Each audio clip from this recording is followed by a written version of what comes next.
불자님들 안녕하십니까? 요즘 많은 분들이 윤달에 대해 궁금해 하시는 것 같습니다.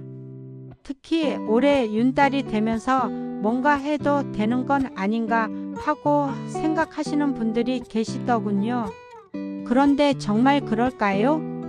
어떤 분은 윤달이니까 이사해도 되고 혼인해도 되고 무엇을 해도 탈이 없을 거라고 생각하십니다. 또 어떤 분은 윤달에는 아예 아무것도 하면 안 된다고 말씀하시기도 하고요. 그런 경험 있지 않으십니까? 하지만 부처님의 가르침 속에서 진정한 윤달의 의미를 살펴보면 우리가 놓치고 있는 중요한 진실이 있습니다. 오늘 이 시간을 통해 윤달에 절대 해서는 안 되는 5가지에 대해 말씀드리려 합니다. 이것은 단순한 금기가 아닙니다. 부처님께서 가르쳐 주신 무상과 영기의 법칙, 그리고 우리 조상님들이 1000년 넘게 지켜온 지혜가 담겨 있는 것입니다. 혹시 보살님들 중에서도 윤달은 여분의 달이니까 뭘 해도 상관없겠지라고 생각해 보신 적 있으실 겁니다. 저 역시 젊은 시절에는 그렇게 생각했었습니다. 그런데 수행을 거듭하고 경전을 깊이 공부하면서 윤달이야말로 더욱 조심스럽게 보내야 할 시간임을 깨달았습니다. 왜 그럴까요? 윤달은 자연의 리듬이 조정되는 특별한 시간입니다. 마치 우리가 호흡을 고를 때 잠시 멈추는 순간처럼 우주의 기운도 한 박자 쉬어가는 때입니다.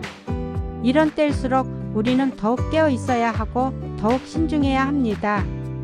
법화경에서 부처님께서 말씀하시기를 일체법은 공하되 인과는 공하지 않다고 하셨습니다.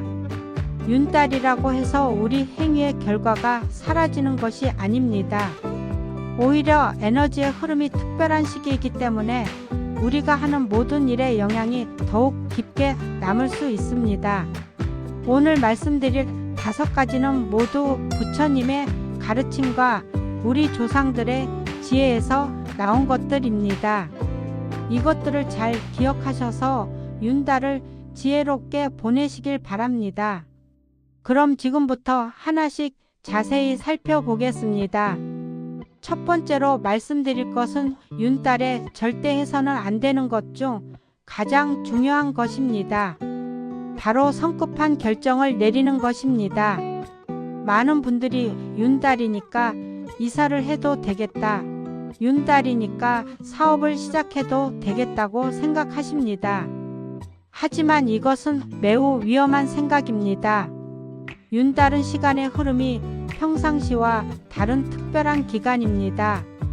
마치 강물이 평소보다 빠르게 흐르거나 느리게 흐를 때와 같습니다. 이런 때에 중요한 결정을 내리면 그 결과를 예측하기 어려워집니다. 금강경에서 부처님께서 말씀하시길 응무소주의 생기심이라 하셨습니다. 마땅히 머무는 바 없이 그 마음을 내라는 뜻입니다. 이는 우리가 어떤 상황에서든 집착하지 말고 성급히 판단하지 말라는 가르침입니다. 특히 윤달에는 이 가르침이 더욱 중요합니다. 시간의 흐름이 평상시와 다르기 때문에 우리의 판단력도 평소만큼 정확하지 않을 수 있습니다. 예를 들어 어떤 보살님이 윤달에 이사를 결정했다고 해봅시다. 평소 같으면 충분히 고려했을 여러 가지 조건들을 놓칠 수 있습니다. 새 집의 기운, 주변 환경, 가족들의 적응 문제 등을 제대로 살피지 못할 수 있는 것입니다. 또 사업을 시작하려는 분의 경우에도 마찬가지입니다. 윤달의 특별한 에너지 때문에 시장 상황을 잘못 판단할 수 있고 동업자들과의 관계도 평소와 다르게 느껴질 수 있습니다. 조주선사의 어록에 이런 말씀이 있습니다. 급하게 서두르면 도리어 늦어진다. 윤달에 성급한 결정을 내리는 것이 바로 이와 같습니다.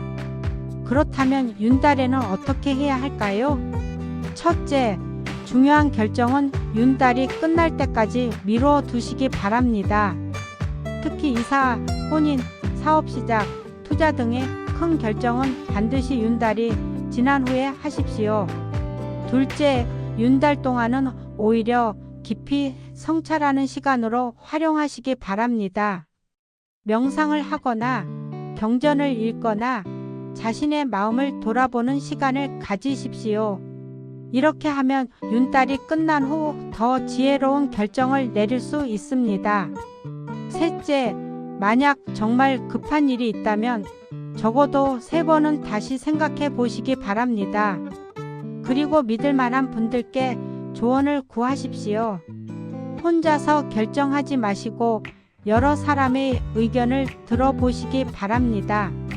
실제로 제가 만난 많은 불자님들 중에서 윤달에 성급한 결정을 내렸다가 후회한 분들이 계셨습니다. 어떤 분은 윤달에 급하게 이사를 했다가 새 집에서 계속 마음이 불편하셨고, 또 어떤 분은 윤달에 시작한 사업이 예상과 전혀 다르게 흘러가서 어려움을 겪으셨습니다. 하지만 윤달을 지혜롭게 보낸 분들은 다릅니다. 윤달 동안 충분히 준비하고 성찰한 후 결정을 내려서 더 좋은 결과를 얻으신 경우가 많습니다. 기억하십시오. 윤달은 서두르는 시간이 아니라 기다리며 준비하는 시간입니다. 두 번째로 말씀드릴 것은 윤달에 절대 해서는 안 되는 것 중에서 많은 분들이 놓치기 쉬운 것입니다. 바로 과도한 욕심을 부리는 것입니다. 윤달이 되면 많은 분들이 여분의 달이니까 더 많은 것을 할 수 있을 거야 라고 생각하십니다. 더 많은 돈을 벌어야겠다. 더 많은 일을 해야겠다. 더 많은 것을 성취해야겠다고 마음을 내십니다. 하지만 이것이야말로 윤달에 가장 조심해야 할 마음가짐입니다. 부처님께서 초전법륜에서 말씀하신 사성제 중 집성제가 바로 이것을 가리킵니다. 탐욕과 집착이 모든 고통의 원인이라는 가르침입니다. 윤달에는 이 탐욕이 더욱 강해질 수 있기 때문에 특별히 주의해야 합니다. 왜 윤달에 욕심이 더 강해질까요? 윤달은 자연의 리듬이 평상시와 다른 때입니다. 이런 특별한 에너지 때문에 우리의 욕망도 평소보다 강하게 일어날 수 있습니다. 마치 보름달이 뜨면 바닷물이 더 크게 출렁이는 것처럼 우리 마음의 욕망도 더 크게 움직일 수 있는 것입니다. 예를 들어 평소에는 만족하며 살던 분이 윤달이 되면 갑자기 더 큰 집이 탐나고 더 좋은 차가 탐나고 더 많은 돈이 필요하다고 느끼실 수 있습니다. 또는 평소에는 소박하게 지내던 분이 윤달에 갑자기 사치스러운 물건들을 사고 싶어 하실 수도 있습니다. 이런 욕심이 일어나는 것 자체는 자연스러운 일입니다. 문제는 이 욕심을 그대로 따라가는 것입니다. 반야심경에서 말하는 색즉시공, 공즉시색의 가르침을 기억해야 합니다. 모든 것이 공하다는 것, 즉 영원하지 않다는 것입니다. 윤달에 느끼는 강한 욕망도 마찬가지입니다. 일시적인 것일 뿐 영원하지 않습니다. 그럼에도 많은 분들이 이 일시적인 욕망 때문에 평생 후회할 결정을 내리십니다. 윤달에 갑자기 큰 투자를 해서 재산을 잃거나 평소 하지 않던 사치를 해서 경제적 어려움에 빠지거나 욕심 때문에 가족이나 친구와 다툼을 벌이기도 합니다. 한 번은 이런 일이 있었습니다. 평소 검소하게 사시던 한 보살님이 윤달에 갑자기 고급 보석을 사고 싶다고 하셨습니다. 윤달이니까 이런 것도 괜찮지 않을까라고 생각하신 것입니다. 하지만 저는 조금 기다려 보시라고 말씀드렸습니다. 그리고 윤달이 지나고 나서 그 보살님께서 다시 오셨는데 그때 왜 그런 생각을 했는지 모르겠다고 말씀하시더군요. 이처럼 윤달의 에너지는 우리의 욕망을 평소보다 크게 자극할 수 있습니다. 그렇다면 어떻게 해야 할까요? 첫째, 윤달에 갑자기 강해지는 욕망을 알아차리십시오. 아, 지금 내 마음에 욕심이 일어나고 있구나 하고 객관적으로 바라보십시오. 이것만으로도 욕망의 힘이 많이 약해집니다. 둘째, 윤달 동안은 평소보다 더 검소하게 지내시기 바랍니다. 불필요한 지출을 줄이고 꼭 필요한 것만 구매하십시오. 특히 큰 돈이 드는 물건은 윤달이 끝날 때까지 미뤄 두십시오. 셋째, 매일 감사의 마음을 가지시기 바랍니다. 지금 가지고 있는 것들에 대해 감사하는 마음을 가지면 자연스럽게 욕심이 줄어듭니다. 아침 저녁으로 감사 기도를 하시거나 감사 일기를 써보시는 것도 좋은 방법입니다. 넷째, 남을 돕는 일에 마음을 쓰시기 바랍니다. 자선을 하거나 봉사활동을 하거나 어려운 이웃을 도우시기 바랍니다. 이렇게 하면 나만 생각하는 이기적인 마음이 줄어들고 자연스럽게 욕심도 사라집니다. 욕심은 마음의 병입니다. 특히 윤달에는 이 병이 더 심해질 수 있으므로 더욱 조심해야 합니다. 세 번째로 말씀드릴 것은 윤달에 절대 해서는 안 되는 것 중에서 가장 많은 분들이 실수하시는 것입니다. 바로 남을 원망하거나 비난하는 것입니다. 윤달이 되면 왠지 마음이 예민해지고 짜증이 나는 경우가 많습니다.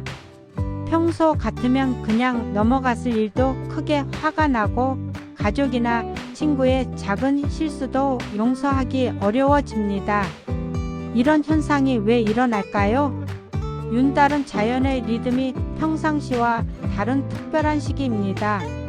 우리 몸과 마음도 이런 변화에 영향을 받아 평소보다 민감해질 수 있습니다. 마치 날씨가 갑자기 변할 때 몸이 적응하느라 힘들어하는 것처럼 시간의 변화에도 우리 마음이 적응하느라 어려워할 수 있는 것입니다. 문제는 이런 상태에서 남에게 화를 내거나 원망하는 마음을 갖게 되면 그 부정적인 에너지가 평소보다 훨씬 강하게 작용할 수 있다는 것입니다. 법구경에서 부처님께서 말씀하시기를 원하는 원한으로 갚을 수 없고 오직 사랑으로만 갚을 수 있다고 하셨습니다. 특히 윤달에는 이 가르침을 더욱 깊이 새겨야 합니다.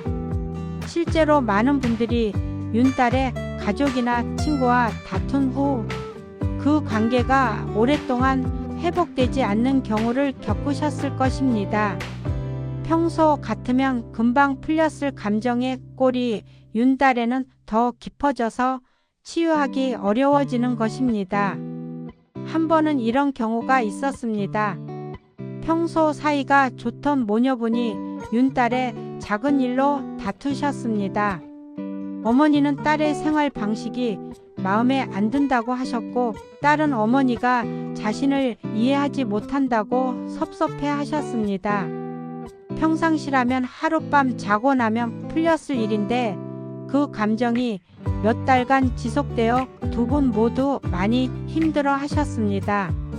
왜 이런 일이 일어날까요? 윤달의 특별한 에너지 때문에 부정적인 감정도 더 강하게 작용하고 더 오래 지속되기 때문입니다. 또한 윤달에 남을 원망하는 마음을 가지면 그것이 자신에게도 부정적인 영향을 미칩니다. 원망하는 마음 자체가 독과 같아서 자신의 몸과 마음을 해치는데 윤달에는 그 독성이 더 강해질 수 있습니다. 그렇다면 어떻게 해야 할까요? 첫째, 윤달에는 평소보다 더 많이 참고 양보하시기 바랍니다. 가족이나 친구가 평소와 다르게 행동해도 윤달이라 그런가 보다 하고 이해하려고 노력하십시오. 상대방도 윤달의 영향으로 평소와 다를 수 있다는 것을 인정하시기 바랍니다. 둘째, 화가 날 때는 즉시 반응하지 마시고 잠시 시간을 가지십시오. 깊게 숨을 쉬거나 108배를 하거나 단순히 산책을 하는 것도 좋습니다. 시간이 지나고 나면 감정이 가라앉아서 더 지혜롭게 대응할 수 있습니다. 셋째, 상대방의 장점을 의식적으로 떠올려 보시기 바랍니다. 화가 날 때는 상대방의 단점만 보이게 마련입니다. 하지만 의식적으로 그 사람의 좋은 점들을 생각해 보면 마음이 부드러워집니다. 넷째, 매일 자비심을 기르는 수행을 하시기 바랍니다. 모든 중생이 행복하기를 바랍니다 라고 기도하거나 관음보살의 자비를 떠올리며 명상하시기 바랍니다. 이런 수행을 꾸준히 하면 자연스럽게 원망하는 마음이 줄어듭니다. 다섯째, 윤달에 특별히 많은 사람들과 화해하는 시간으로 만드시기 바랍니다. 평소 서먹했던 사람들에게 먼저 안부를 물어보거나 오래된 미안함을 사과하시기 바랍니다. 원망과 분노는 자신과 상대방 모두를 해치는 독입니다. 특히 윤달에는 이 독이 더 강해질 수 있으므로 더욱 조심해야 합니다. 네 번째로, 윤달에 절대 해서는 안 되는 것 중에서 가장 근본적이면서도 많은 분들이 간과하시는 것을 말씀드리겠습니다. 바로 수행을 게을리하는 것입니다. 많은 분들이 윤달은 여분의 달이니까 평소보다 여유롭게 지내도 되겠다고 생각하십니다. 그래서 평상시 하던 기도나 명상, 경전, 독송 같은 수행을 소홀히 하시는 경우가 있습니다. 하지만 이것은 매우 큰 착각입니다. 오히려 윤달에야말로 더욱 정진해야 할 때입니다. 왜 그럴까요? 앞서 말씀드린 것처럼 윤달은 시간의 흐름이 평상시와 다른 특별한 기간입니다. 이런 때일수록 우리는 더욱 깨어 있어야 하고 더욱 중심을 잡아야 합니다. 배가 파도가 심한 바다를 지날 때 키를 더 꽉 잡아야 하는 것처럼 윤달에도 수행이라는 키를 더 꽉 잡아야 합니다. 화엄경에서 말하는 일즉일체, 일체즉일의 가르침을 기억하십시오. 하나가 전체이고 전체가 하나라는 뜻입니다. 윤달 하루하루의 수행이 우리 전체 수행에 큰 영향을 미칩니다. 특히 윤달의 게을리한 수행은 평상시보다 더 큰 손실을 가져올 수 있습니다. 실제로 많은 수행자들이 윤달을 맞이해서 더욱 정진하는 모습을 보입니다. 조선시대 서산대사도 윤달이 되면 평소보다 더 긴 시간 참선을 하셨다고 전해집니다. 시간이 특별한 만큼 수행도 특별해야 한다는 것이 그 이유였습니다. 그런데 현대에는 반대로 윤달을 핑계 삼아 수행을 게을리하는 분들이 많습니다. 윤달이라 바쁘다, 윤달이라 마음이 들뜬다, 윤달이라 집중이 안 된다며 평소 하던 수행을 중단하거나 줄이십니다. 이런 태도는 매우 위험합니다. 수행은 우리 마음의 중심을 잡아주는 닷집 같은 것입니다. 이 닻을 올려버리면 마음이 이리저리 흔들리게 됩니다. 특히 윤달처럼 에너지의 흐름이 불안정한 때에는 더욱 그렇습니다. 한 번은 이런 일이 있었습니다. 평소 매일 아침 108배를 하시던 한 법우님이 윤달이 되니까 윤달에는 좀 쉬어도 되지 않을까 하며 며칠간 108배를 하지 않으셨습니다. 그런데 그 기간 동안 마음이 산란해지고 일상생활에서도 짜증이 많이 나더라고 하시더군요. 다시 108배를 시작하니까 마음이 안정되었다고 말씀하셨습니다. 이처럼 수행은 우리 마음의 안정을 위해 반드시 필요한 것입니다. 특히 윤달에는 더욱 그렇습니다. 그렇다면 윤달에는 어떻게 수행해야 할까요? 첫째, 평상시 하던 수행을 절대 중단하지 마시기 바랍니다. 기도든 명상이든 경전, 독송이든 평소 하시던 것을 그대로 계속 하십시오. 오히려 조금 더 늘려서 하시는 것이 좋습니다. 둘째, 윤달에는 특별한 수행을 추가해 보시기 바랍니다. 예를 들어 관음보살 명호를 평소보다 더 많이 염송하거나 금강경을 특별히 더 많이 독송하시는 것입니다. 또는 평소 하지 않던 새벽 정진을 시작해 보시는 것도 좋습니다. 셋째, 윤달 기간 동안 특별한 서원을 세우시기 바랍니다. 이 윤달 동안 매일 1000번의 관음보살을 염송하겠습니다. 이 윤달 동안 매일 1시간씩 명상하겠습니다. 같은 구체적인 서원을 세우십시오. 이런 서원은 우리로 하여금 더욱 정진하게 만듭니다. 넷째, 다른 수행자들과 함께 수행하시기 바랍니다. 혼자 하면 게을러지기 쉽지만 여러 명이 함께 하면 서로 격려가 됩니다. 사찰의 윤달 특별 정진에 참여하시거나 동네 불자님들과 함께 수행 모임을 만들어 보십시오. 다섯째, 윤달 수행의 공덕을 중생에게 회양하시기 바랍니다. 자신만을 위한 수행이 아니라 모든 중생의 행복을 위한 수행이라고 생각하시면 더욱 열정적으로 정진할 수 있습니다. 수행은 우리 삶의 뿌리입니다. 뿌리가 튼튼해야 나무가 흔들리지 않는 것처럼 수행이 견고해야 윤달의 특별한 에너지에도 흔들리지 않을 수 있습니다. 다섯 번째로 마지막으로 말씀드릴 것은 윤달에 절대 해서는 안 되는 것 중에서 가장 교묘하고 위험한 것입니다. 바로 미신에 의존하는 것입니다. 윤달이 되면 많은 분들이 평소보다 점이나 부적, 복 같은 것들을 찾게 됩니다. 윤달이니까 뭔가 특별한 일이 일어날 수도 있겠다. 윤달이니까 미리 대비해야겠다는 마음 때문입니다. 하지만 이것이야말로 부처님의 가르침과 가장 거리가 먼 행위입니다. 부처님께서는 첫 설법에서부터 자신이 자신의 주인이다 라고 가르치셨습니다. 우리의 운명은 점쟁이나 무당이 결정하는 것이 아니라 우리 자신의 행위와 마음가짐이 결정하는 것입니다. 법화경에서 신불급 중생 시사무차별이라 하였습니다. 마음과 부처와 중생이 이 셋은 차별이 없다는 뜻입니다. 우리 마음 자체가 부처이고 우리 자신이 자신의 운명을 만들어가는 주체라는 것입니다.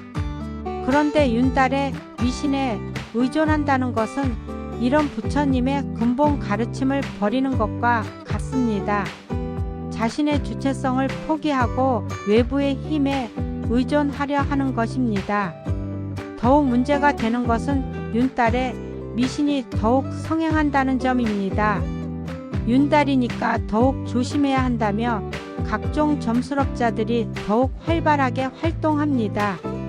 그리고 평소보다 불안해진 사람들의 마음을 이용해서 더 많은 돈을 요구하기도 합니다.